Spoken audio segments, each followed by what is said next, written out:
And just like with the child who might be experiencing something like this as well, it's okay to experience, and it's okay to love yourself as well. And that's the thing that I would remind someone of, is that it's okay to feel this way, and it's okay to love yourself.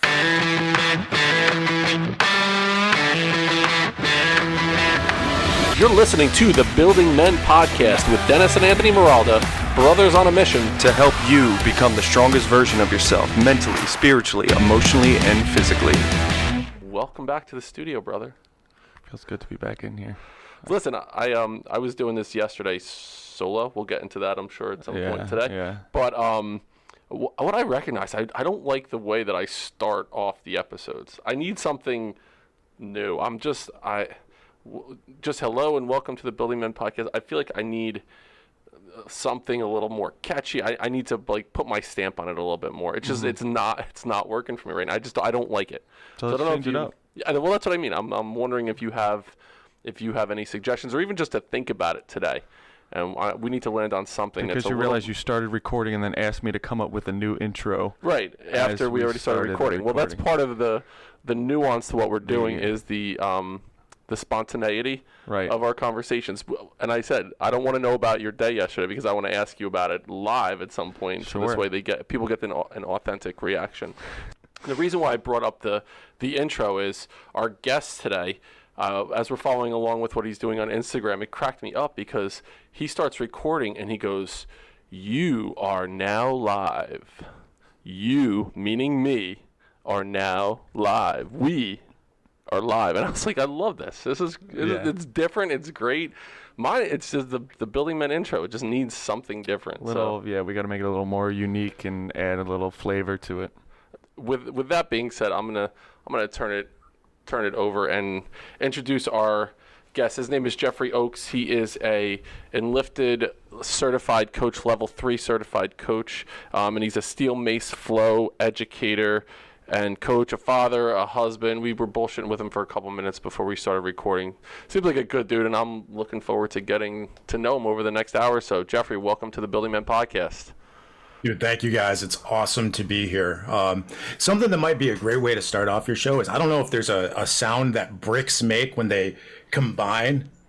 Yeah. But you're building men. Yeah, right. Brick by brick from the foundation. That's a good idea. I'm gonna jot that down. Can you get on that during the day today? Can you come up with find a sound clip on the internet? Can I find some bricks? Bricks. You could just do it live. I'll just freaking slam bricks together in here. Right. Exactly. Why not? That's what I'm saying. Because I think if you watch bricklayers, it's usually, pretty chill and methodical, right? Yeah. Put a brick down, put the paste down, put the next one. But I think you guys need a crashing, Yeah. Definitely. I like that. All right. We can work with that. And here's the thing. Maybe that's how we should start every episode, is just ask other people to come up with it. Or why not be like, hey, you're the guest. Come up with an intro for today. That's what we want. It's already been successful. 1 for 1 now. Why not? Right. It's funny. Just that. Yeah. How do I start? It's funny. Since we didn't get a chance to talk before the episode today, I'm looking at your name, right? And I'm like, how do I pronounce his name? And I got to be honest, Jeff. When I was in high school, whenever we had a substitute teacher, I wrote down your last name.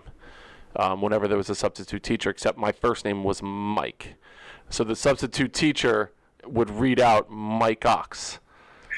So either that or I was Michael Hunt for the teacher to read out the name, and so I was like, how do you pronounce it? Bart Simpson calling up the... It was totally juvenile and childish to do that. So it's pronounced Oak, so I'm glad we were able to qualify that when we started. So I would love to ask you just how you got started with the Enlifted program. When we learned about it through a couple of the guests that we had on and really did a deep dive in talking to Mark England about it, it's, I believe so wholeheartedly in that idea of the language that you're using when you're speaking to yourself, not using that negative self-talk. How did you get involved with Enlifted to start with? Yeah. To tell you how I got involved with Enlifted, it is going to take me back a few years prior to ever being aware of Mark England or Enlifted. And the first time that I really dove into considering what my self-talk consisted of, the way I was talking to myself and others, and really just the power behind language. In 2010, I met a man by the name of Stash Kazmierski, who was a student of another gentleman named Ronald Lippin, who was very big in the self-development in terms of like career development field in the 1960s and 70s. So the gentleman that I met was a trainer at an organization that I was working for out of Ann Arbor, Michigan, which started as a deli, as a fancy food restaurant, but really expanded into multiple industries, including personal development, corporate development. So this organization has at the foundation, a strong visioning practice, and it was led and stewarded by this gentleman, Stash. He was the first one who introduced me to the concept of writing down a vision for myself and paying very, very close attention to the language that I used and the way that I was talking to myself. He was the first person that I ever has heard say the phrase that language is magic. And that is something that stuck with me. That simple phrase stuck with me for years and years. I remember through my career, anyone who was reporting to me or working for me, if I was ever helping them out with an email or setting them up for a important conversation, that phrase, language is magic, would come out of my mouth very, very often. So fast forward, 8-9 years later, when I connected with Mike Bledsoe and did the Strong Coach program, which then for me fed right into Enlifted. They had finished up the Way of the Enlifted Athlete right as I was finishing the Strong Coach. And that was when I first became aware of Mark. One of the first times I talked to Mark, he said, language is magic. And then he backed it up with a system to show exactly how that magic can be used and honed. And I knew immediately that I was in the right place. So as soon as I heard him say that, learned a little bit about what he was doing, I was full bore down the Enlifted pathway. And so your journey in Enlifted, what is a takeaway that you had from that experience that you're like, this not only changed how I show up in my professional life, but my personal life as well? Was there, if you could sum it up with like, this was the biggest lesson that I learned in this entire journey? Yeah, so that language is magic was, like I said, that's something I've been aware of and working with for some time. My biggest takeaway from Enlifted was the system that Mark put to it. And tell us a little bit about it. We've had a couple people on through Enlifted. This system, like, is it more coaching in nature? Is it like more of a structured program? Like, how would you say that like the system worked for someone who's really interested in joining the Enlifted Coaches program? Yeah, absolutely. So the first thing you really do is learn about how you're talking to yourself, and you dive down into what can be, initially a pretty dark rabbit hole of looking at all of the really terrible things that you say to yourself, what those statements are, and why you say them to and about yourself. After you go through that, you start to really dissect the core of the language we're using to begin with, breaking it down into things like soft talk, solid talk, negations, affirmations, projections, and reflections. And these three categories of conflict language to architect language, once you become aware of this very, very simple system, it completely changes the way that you communicate with yourself and to others. And as I talked to Mark, and we had a Zoom meeting with Mark, just going through it a little bit, learning a lot about the Enlifted program, it's such a powerful thing how the detriment we're doing to ourselves by the words that we're using. So I'll get a little personal here with you. Just, do you feel comfortable sharing with us what was the biggest thing? What was the biggest negative self-talk that you were using? What was the story that you were telling yourself that you had to really change those words in your head to move through it and move past it and change the trajectory of your future, more of an architect language?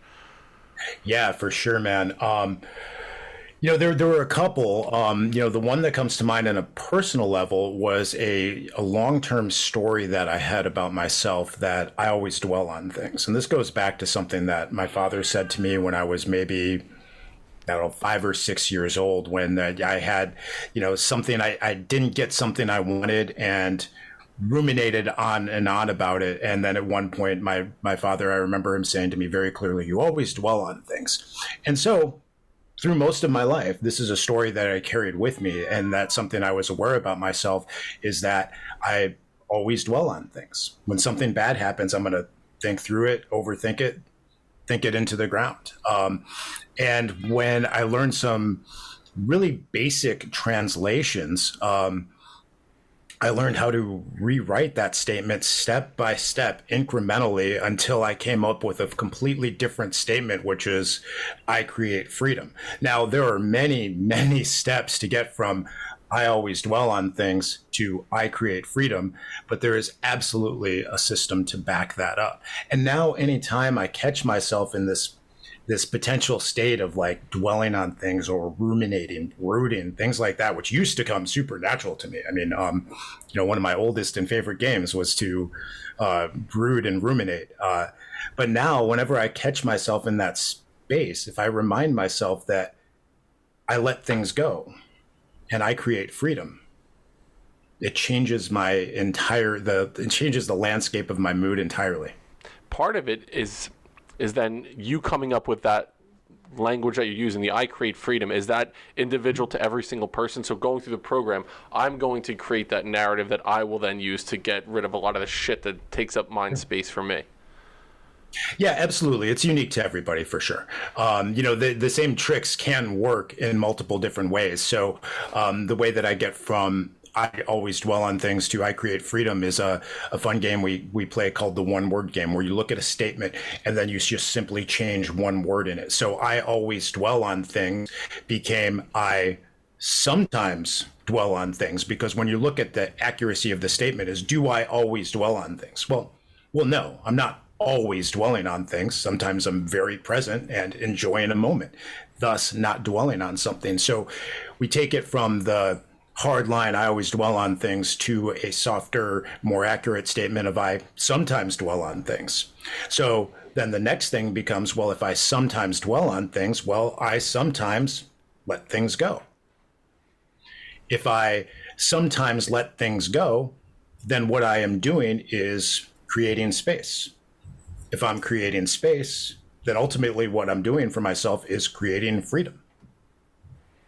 That's profound. It's simple, but yet so complex at the same time, because we're dealing with this machine in our heads that wants to tell us something negative. It's funny, we had Chris Morefka and Anat Perry on the podcast, and what Anat walked us through. I mean, we did this journey about our trauma, and basically what Anat was saying was people go from like recognize what it is to like, okay, I'm ready to move on, and they skip all those steps in the middle where you actually have to deal with that shit, right? So as you're going through this process with people, Jeff, like how do you go about helping people that have significant traumas in their life, that there's something there that's preventing them, where there's some emotional work that they have to do? So is it, as you're working with people, you have to pause and be like, listen, you got some work to do before we can get to always to sometimes? There's a big gap in between those two words right there. You need to work on some trauma. Or does the language come first, and that helps us deal with the social emotional piece? That's a great question, man. I would posit that there are going to be times where absolutely 100% the language will come first, because you want to create a clear picture of where it is that you want to get to. And if I'm knee deep in trauma and where I want to be is on, if trauma is a swamp and you're knee deep in the muck, and where you want to be is on dry land in the sun, you got to start to envision that. Now, there are obviously going to be steps to getting yourself out of the muck, cleaning yourself up, and enjoying that dry piece of beautiful land. But if I don't know where I'm going or where I'm trying to get to, then as I wait around, I could very well be wading in the wrong direction. And so it's very important to have that compass, that North Star, that vision when you start to do the work, because otherwise you start doing the work. And like I said, you could wind up walking around in circles in that muck without having a clear picture of where it is you're trying to get to. So I'll segue into the steel mace flow. And when people take a look at your Instagram, it's really impressive. It's the physicality, the movement has, this poetic nature to it. It's cool to watch. It really is cool to watch. And I've never used a steel mace before. You said you have. Yeah. Right? But that the cool thing is the flow. Like I feel like you can be in that flow state with several different mechanisms or whatever you're using, but that was definitely one of them. Seen people do with kettlebells and things like that. But there is like a art to it, especially when watching you do it. It's very, you can kind of get that sense that you're in that state of mind where you're just sort of going with what feels natural, and you can get a sense from that when you're doing it. So how did you get started with that? What was your introduction to the steel mace? Yeah, my introduction to the steel mace came in, I think I became aware of it in 2015 initially. I was in a phase of, doing something very intelligent, which was a combination of powerlifting and Brazilian jiu-jitsu. I don't know if you've done either one of those sports, but they're both incredibly taxing on the body. And, taking your rest days from powerlifting to go do 3 hours of Brazilian jiu-jitsu is like a recipe for success, right? Right. That sounds not even a little bit. God, it'll kill you. It's a recipe for injuries, but that's the state I was in. I was, acting out a lot of stuff internally, and, diving into these practices without really thinking a whole lot about what I was doing, other than I just had this idea. I want to get strong and I want to fight. So I'm going to, lift heavy things and then go fight. And after a few years of doing that and starting to really feel like, okay, I'm really putting a lot of wear and tear on my body. I'm developing arthritis in my 30s. I'm not taking great care of myself. I stumbled across, I think it was the artist Alex Gray, who does paintings for the band Tool, had designed this sculpture that they put on the globe of a mace. The company On It put it out. And I just thought it was really cool, and I wanted to have one just because I thought it was a really cool looking piece. But I decided that because that was at the, one of the heavier ones they made, maybe I should ease in with something a little bit lighter. So I got myself a 20-pound mace. Found out that 20 pounds at the end of a stick feels like a lot more than 20 pounds. And eventually downgraded, bought myself a 10-pound mace. And just very quickly upon picking it up, I started moving around with it much the same way that I did when I was a kid running out in the woods and picked up a stick, and that was my sword or bow staff for the day. So I very immediately connected with the movement on it. And it was around that time, too, that I became aware of Leo Savage, who started the practice that is now officially known as Steel Mace Flow. Started working with him and really just dove headfirst into it. Like I said, that was back in 2015 that I became aware of it. 2016 is when I met and started working with Leo. And here we are in 2021. It's 5 years deep in a practice that, that I love dearly, and it's been a lot of fun. You could tell you definitely have a connection to it, where you see people doing workouts and they post something and it seems like it's a chore for them to do it. As you're doing it, if you follow along on the journey, it feels like you are passionate about it, one, and that you're really enjoying the whole process as well. You even put on your Instagram, you call yourself a Jedi Knight warrior poet. Yeah. I love that's fucking tremendous. So tell us about a little bit about that. Yeah. Well, when I did that, that was for me, that was an exercise of putting out a different part of my personality, of that really embracing my inner child and the things that my inner child really loved about the practice. And I just liked separating myself like that and just saying that's how I feel when I move around with this thing. So that's what I'm going to put myself out as.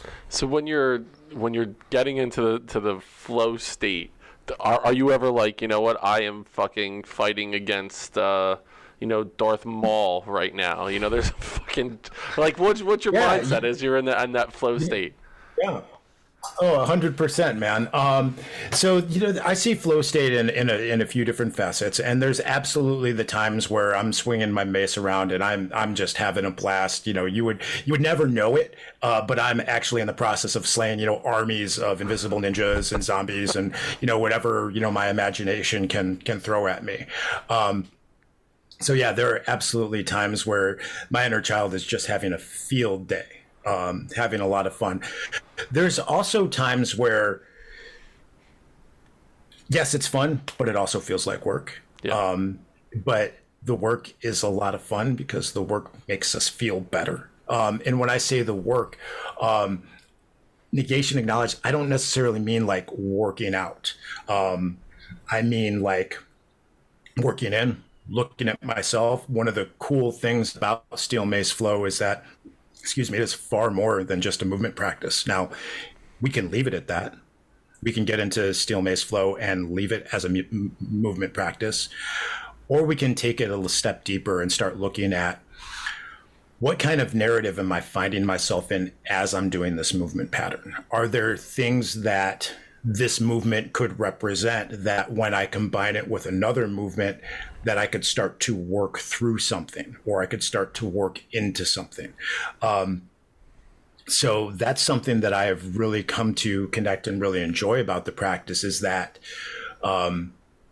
it's provided an outlet to move through stories beyond writing them down, breathing into them. Now I can actually write them down, breathe into them, pick up a mace, and really move through it. I think that's tremendous. We were just talking before you came on about that idea of working in versus working out. The next guest that we're going to have on is Mike Salemi, who's a kettlebell guy. He's like tremendous. And so as we're talking about him, that was something that he talked about. And it's not something that I ever thought about, really. I never thought about setting the intention of the workout rather than just going to the workout, knowing why you're working out. Are you focused on something? Wonderful. So we have Mike Salemi on, and he'll be our next guest on. Hopefully we get this shit squared away by then. Yeah. But he was talking about the difference between working in versus working out, and how that whole idea of working in versus working out, and how your emotions play into what you're doing there. So talk to us a little bit about that. What, like when you go through the process, you just said, you journal, you write things down. There's that language piece, and you take it and bring it into a workout. How would you quantify that working in versus working out idea? This is a really fun question, man. So I'll throw something at you, and I hope this answers the question. If not, we'll try again. So one thing that I've been thinking a lot about, like in the last month or so. So September is Suicide Prevention Awareness Month. And that's a subject that's near and dear to my heart. So something I've been thinking a lot about and trying to bring some awareness to over the last few weeks, and will continue to for the remainder of the month. So there are some movements that we do with the mace that can absolutely simulate, like if we move it around our head, that can symbolize like maybe taking one's head off, or there are times when we're moving the mace around like a sword, and I'll bring it into a grip that takes it under my arm and close to my chest. That's almost like symbolizing like a harikari or a seppuku, like ritual suicide. So by moving through things like that can simulate an emotion, a concept, what we can do is create a greater sense of peace with it. So I had a very good friend of mine chose to take his own life earlier this year. And so a story that I worked through recently was wanting to, as we often do in that situation, wanting to have an understanding, or wanting to feel something else towards and about this individual. Because when suicide happens, that's a very defining event. We tend to forget about all of the life that came before that. So in this particular flow that I put together that incorporated a couple of these movements, I made sure that these movements, or that this flow also included some other movements that I see as like celebratory or very, very uplifting, because what I was trying to do was get myself to a place where I remembered more about my friend than the fact that he took his own life. Wow. So in that concept, or in this way, the working in really became I'm trying to manifest a different emotion. I'm trying to manifest something other than sadness and grief, anger and resentment. I'm trying to manifest the things that connected me to this person to begin with.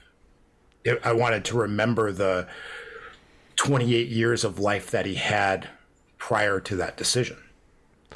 So by by writing it down, breathing into the story, working with a couple of coaches about it, and then finally putting movement to it, it allowed me to feel a lot of things other than the grief, resentment, sadness that I had been experiencing. I got to feel proud of my friend for things that he did during his life. Right. I got to feel that love and bond that I felt during those times that we'd get together and have coffee, even though he wasn't there to have coffee with. Thank you for sharing that. I mean, I can't imagine what it would be like to experience something like that with a close personal friend. And I hadn't thought about it in that way yet. You use the word resentment there, Jeff, and it's dealing with suicide. It's such a mind fuck, right? Because you're at one point you're so upset and you're grieving and you're thinking about why, what happened, did I miss something? Was there a sign that I didn't? And then you're like, that was so selfish of that person. I think human nature, we get to that point. We go through this grieving stage, and there's a level where we're like, why did they do this to everybody else? So working through that and then using some physical movement to rewrite that story. I never really thought about it in those terms, and I appreciate you sharing that. I mean, it must have been incredibly difficult for you to go through that situation. It's difficult for a lot of people, man. It's and that's something why I think that this month is so important to us, because it hits me close to home. But the more people I talk to about it, the more people who have been affected by something very similar. And while my brother Jacob that took his own life, I feel like I had a very special relationship with him. The fact of the matter is that everyone he knew had a very special relationship. We're never alone in this experience. And that's, a big part of the message that I want people to put out there. And as if you do feel alone in this experience, whether you know someone who's taken their own life, or if you're at a place where you're considering taking your own life, you are not alone, and you do not have to be alone. One of the things that combats the things that put people in that place is connection with others. So choose to be connected. Right. And during this past month, you said that it was basically your mission to bring awareness. I'll give the stage to you for a second now. If there's any other things that you want to put out there, any programs, anything that you've heard of that maybe someone who's listening to this program right now, it might resonate with them in such a way that this is a resource, this is a person, this is something that I could think about. If there's anything else that you wanted to add to that, I'd be happy to share that with the audience. Yeah, thank you. I appreciate it. I've had the good fortune of working with a couple of really great organizations. I'm not directly affiliated with any organization right now. My primary motivation in bringing awareness has been to facilitate, outside of an organization, people just connecting with one another, to facilitate more people reaching out to people that they care about, just to let them know that, hey, I care about you. Hey, I'm grateful for you. I'm thankful for this thing that you did for me in the past. Or, I just want to check in on you and ask you how you're doing and have like a meaningful conversation, because like I said, connection is one of the answers to the really dark feelings. When we're in a place of loneliness and not feeling worthy, just imagine the impact it can have when someone reaches out and just like, yo, you're worthy. Right. So, that's the big thing I've been trying to be awareness to, is that we all have power. We all have agency to affect this and to prevent people we love and care about from being in that state. And, the thing is when someone's considering suicide, like we don't know, like, my friend who took his own life, like we had actually talked at length about things like depression. I had confessed to him at one point that I had attempted suicide when I was a bit younger. So I mean, it was a subject. It was something that we discussed. Yet when he took his own life and I got the call, I was in complete and utter shock. I had no idea that he was in that state. If there had been more connection with myself or with even one other person, it could have been prevented. So that's really the message I'm trying to throw out there, is just be connected, check on people, especially with what's going on in the world and it being like harder to be around people physically in some places. And there are so many things going on to divide and separate. It is more important now, I believe, than ever to just let people know when you're thinking about them. We got these devices around us all the time. I mean, while we're on this podcast, if I really wanted, I could text 12 people, send out 3 emails and, whatever, just to let people know that I'm thinking of them and they're connected to me. So interesting. What I tell teachers all the time in my work with educators is it's connections over curriculum. I don't care what whatever the bullshit curriculum is that our standards are supposed to be teaching. It's so much more about connecting with people, connecting with kids, than it is about whatever the prescription is, whatever the curriculum is at the time. I have such a problem with the way school systems are run now. It's not, schooling and education are not synonymous. They're really not. And it's so important for teachers to recognize, or anyone really working with youth in any way as in an instructed capacity. It's more about the connections that you're creating and people knowing that they have someone that they can go to, like you just mentioned, Jeff. If that person, Jacob, you said his name was, if there was just another person, that maybe he felt a connection to, and it's the onus is on us now. Whenever we have a free 10 minutes, like you said, reach out to 5 people and just say, hey, what's up? I'm thinking about you.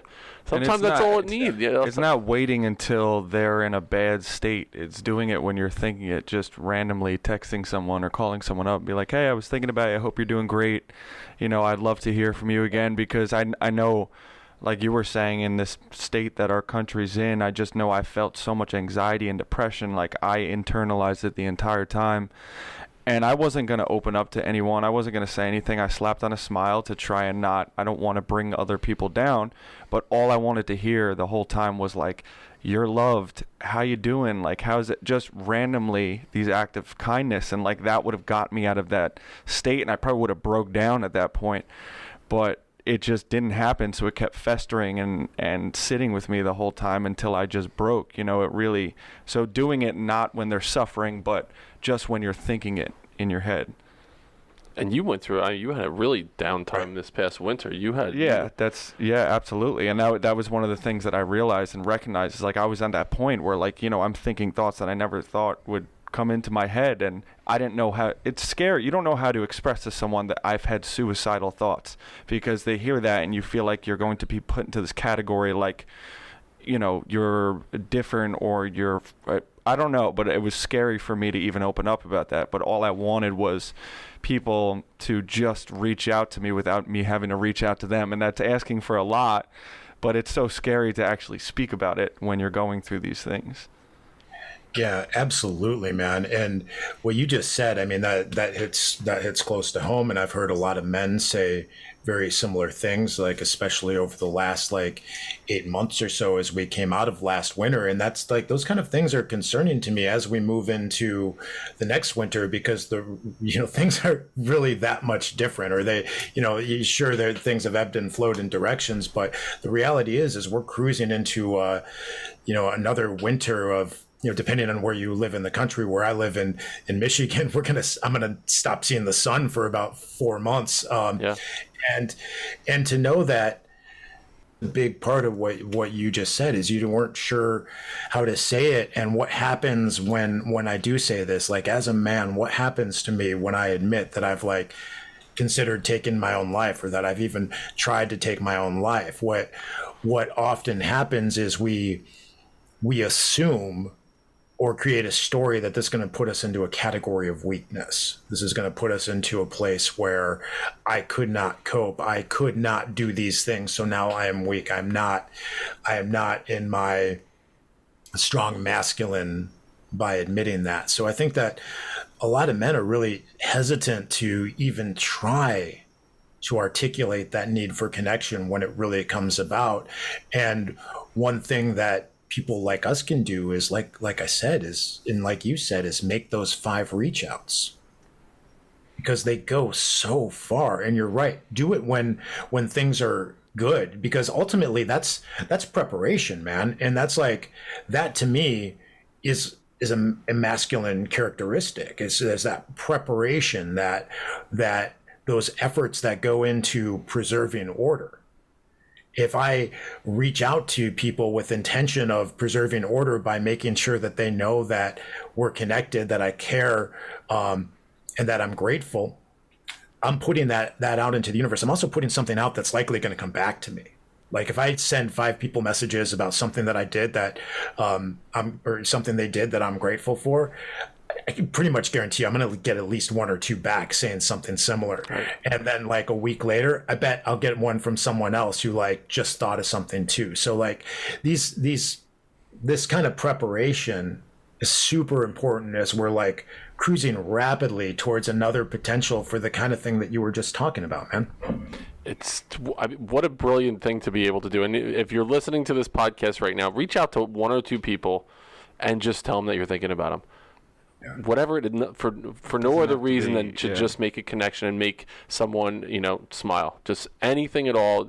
Those little random acts of kindness with no expectation of reciprocation. Just, hey, listen, I'm thinking about you.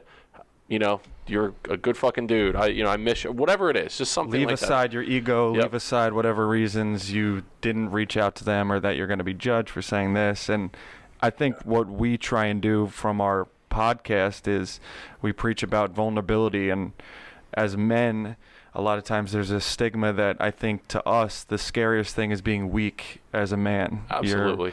You're not secure anymore. You're not this. You can't provide. You're weak. That just chops us by our knees. And so allowing that space to like, it's okay to be vulnerable. It's okay. You can be authentic and there's no judgment here. And to allow that for men, I think that will provide, that could save people's lives, allowing people to have that spot. Dude, you're totally right. I mean, it's so, and experiencing all those things is okay. It's okay to feel weak. It's okay to feel ashamed. It's okay to feel guilty. It's okay to feel all of those things, especially when you do feel that like safety and space to articulate that to someone. Because what usually happens when you feel like weak and ashamed and you tell someone about it, what happens next? Well, I know for me, if I ever get to that point, I feel a level of release and relief that I was able to get it from here. And I've gone on this journey over the last month, starting to deal with a lot of the shit that I had piled in and stuffed down. And once I was able to get it out, it allowed space for me to deal with other shit that was kind of scary as well. But knowing that someone was there and it didn't kill me. I was able to get something out and feel support and feel like a level of relief. And now I was able to take a deep breath and say, all right, that wasn't as bad as I thought. I can continue to do that. That's what it did for me. It allowed that space for me. Yeah, it's kind of like talking about your feelings as a man is kind of like getting punched for the first time. Like it's a little bit scary at first, but once it happens, you realize you're not made out of glass, and you realize I could probably take a few more of these. Talking about feelings can much be the same way. Like just expression and articulating emotional. It's as scary as a fist coming at your face, but the relief you get from absorbing that blow and presumably still be standing to articulating that to me it's very similar. Make feelings masculine again. Let's do that.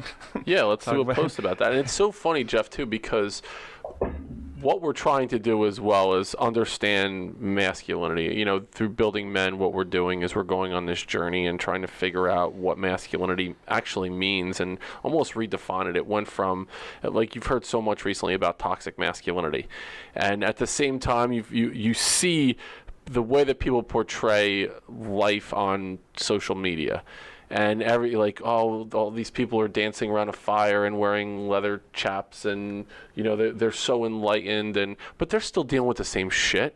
There's still people are still feeling insecure and vulnerable and not good enough, and the weakness is the thing that really struck a chord with me. And I think you hit the nail on the head. We live in like a world of absolutes now, and social media shows all that. So there's never that point of most people at least don't show you the work and what it took and how hard it was to get to that point and what they needed to sacrifice and where they were prior to that. It's like, look at where I am now. And it's all these bells and whistles, and then that just shits on the kid who is not there yet, and he isn't that, and he's in a, you catch him in a state where he's not feeling great, and he sees that just feeds into his mindset that he's not good enough. Oh, I was going to say, like, to your point on social media about that, like something that I try to do every once in a while that I get great response whenever I do is I post like a reel of bloopers. Like, so, I mean, you talk about how Steel Mace Flow looks really cool, and I agree, it does look really cool. But like, I freely admit, like I usually post what I consider to be some of my best work. There's, for every, minute long video of a flow that went really well, there's a few attempts to capture the same flow that didn't go so well, where I might have dropped my mace, where I might have hit myself in the couple weeks ago, and that I have video of that I'll probably post at some point. But like those kind of things are important to show, because what they demonstrate is that, like, even though you might see something that looks really great, like there is a lot of work to get there, and there might be something to like laugh about along the way too. It's funny you mentioned that. One of the post that I did recently, it's when I'm being vulnerable and asking people to comment on things around that, it's a lot of good responses. I posted something recently about men being abused in a relationship. It was 1 in 4 men, the statistics are 1 in 4 men are in an abusive relationship or abused in their relationship. And I said, how many men don't come forward, don't say anything, because it's not normed in society for me as a man to say, I was in an abusive relationship. I was physically, emotionally, mentally fucking abused for a period of time. It goes back to that point of being weak. It's not something that like I would feel like secure and okay to say, because it's scary. It's scary to let down your guard and be able to do so. And that post got so many responses, even just, DMs like, oh my God, thank you for saying this. Like I've felt like this for so long, and I didn't have an avenue to talk about it, because it's not the norm to go through something like that. But some of the best things in life are messy. Really are.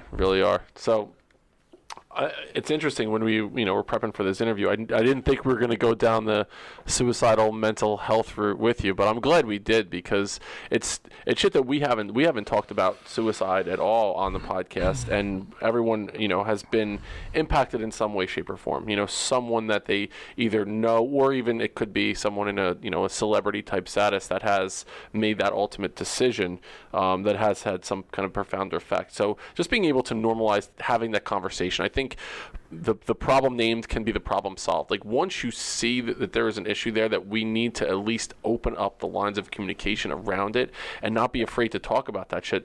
Then people start talking like, okay, what can we do as a community to help us heal from it, and then prevent in the future someone making that decision as well. So I would slightly shift to, if you were talking to people that are working with kids, and there's a message that you might give to an educator, that hearing this message, they might be able to help a student or someone in their class that might have these suicidal ideations. What would be a message you would give to someone that's working with kids?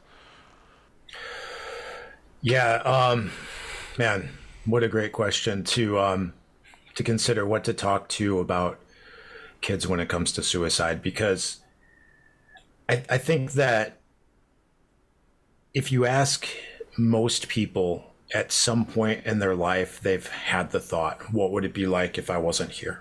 I think most everyone at some point, I think everyone has been affected by suicide, just by the idea that at some point the thought has crossed their mind. Now, it might be a passing thought. It might be, a singular instance that never happens again. But I imagine that almost everyone has that. So if you're talking to a kid who is been affected by, or is even in that space themselves, reminded them that, like, hey, this is normal. Lots of people have these thoughts. And it's important to remember that, just like thoughts that we might have where we might want to act out against someone else, but we don't do it because we want to show them love, we need to do the same things for ourselves. It's important not to lash out at yourself if something you did didn't go the way you wanted it to. To normalize that conversation, though, Jeff, I think that's an important part, just to say to a kid, like, listen, you might be feeling that, and it's okay. It's okay to feel that. And self-admittedly, like, I've went through a dark spot in my life where I was like, once the decision was made to get a divorce, and with my ex-wife, and I just had this moment where I was like, felt like a failure as a father, that I had failed by making this decision, and I was going to fuck them up forever because of it. And I had this like a fleeting thought, like, would my kids be better? I have a a life insurance policy out there. Would my kids be better if there was an accident and They all each got, $300,000 in a life insurance policy. Would that be better than having me in this like depressed state that I'm in right now? And it didn't last a long time. I talked to someone about what I was feeling, but I did have that thought. The thought crossed my mind. Like, it scared the shit out of me. And I was like, wait a second, how am I thinking this right now? Like, how I built myself up in such a way that I never thought I would be able to feel an emotion that deep to want to do something about it. So I don't think I've ever talked about it on the podcast either. It's but scary too. Yeah. Think about, you have that feeling and you're like, oh my God, why am I? And then you're adding an emotion on top of that initial feeling that you have. Like, I feel shame that I'm actually thinking this. I'm guilty that I'm thinking this. And then it just keeps spiraling out of control after you have all these emotions on top of each other. We want to give you an opportunity to share with the audience where they can reach out to you, where they can find you. I truly appreciate our conversation today, and the level of, me feeling comfortable enough to go to some dark spaces, you too, brother. And we appreciate you sharing some shit from your past and your, experiences that you've gone through, just to, as people are listening, to normalize that. One, it's okay to feel like that. And to, if you do, find someone to talk to, reach out to someone that can be the shoulder to cry on, that person that's there for you. Or if you have an opportunity just to fucking reach out to anybody, be like, hey, I'm thinking about you today. Hey, how you been? I miss you. That kind of thing. So Jeff, where can the Building Men audience find you? Where can we find where you are and follow along on your journey?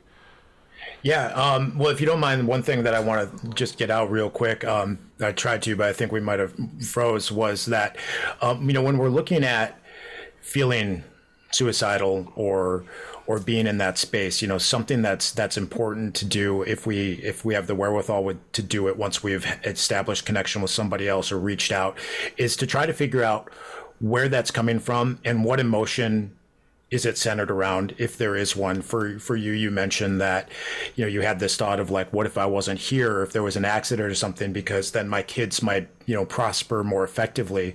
Well, ultimately, like, that came from love for your kids. I mean, sure, you were likely experiencing a sense of failure yourself, but ultimately what you wanted was something positive for your kids. Right. So remembering that instinct came from love, and if you're showing love to your children, that ultimately it's important that you show love to yourself.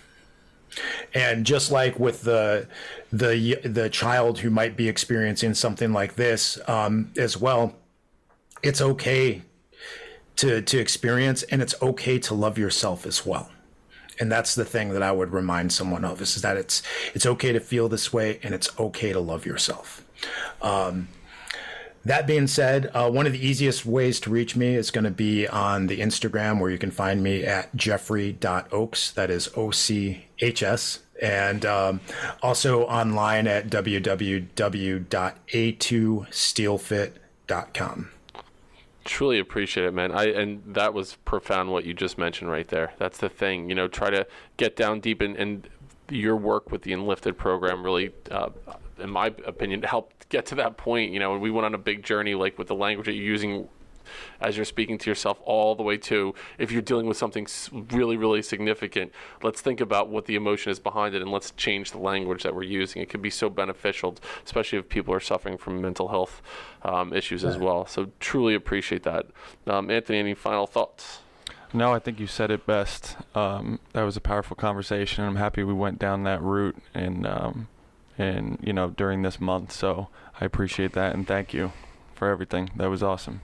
Thank you both. It's been a great honor talking to you both, and I appreciate you guys so much for sharing as well. I think all three of us shared some really cool stuff that hopefully people will hear and take that as inspiration to continue to choose to keep breathing and to connect with others, and know that connection is a form of service. And what really, since we're on a Building Men podcast, what higher expression of masculinity is there than service? Absolutely. Yeah. Totally agree with that. On our way down, Anth, if you could do the sound effects of bricks building, can you try that out?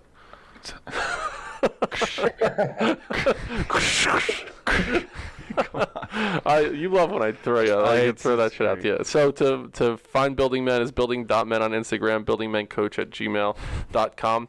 If you haven't done so yet, support Building Men and our sponsor, FTRapparel.com, Finish the Race Apparel. A portion of every single T-shirt, hat you buy from Building Men goes to one of 5 different charities. It's a really great organization.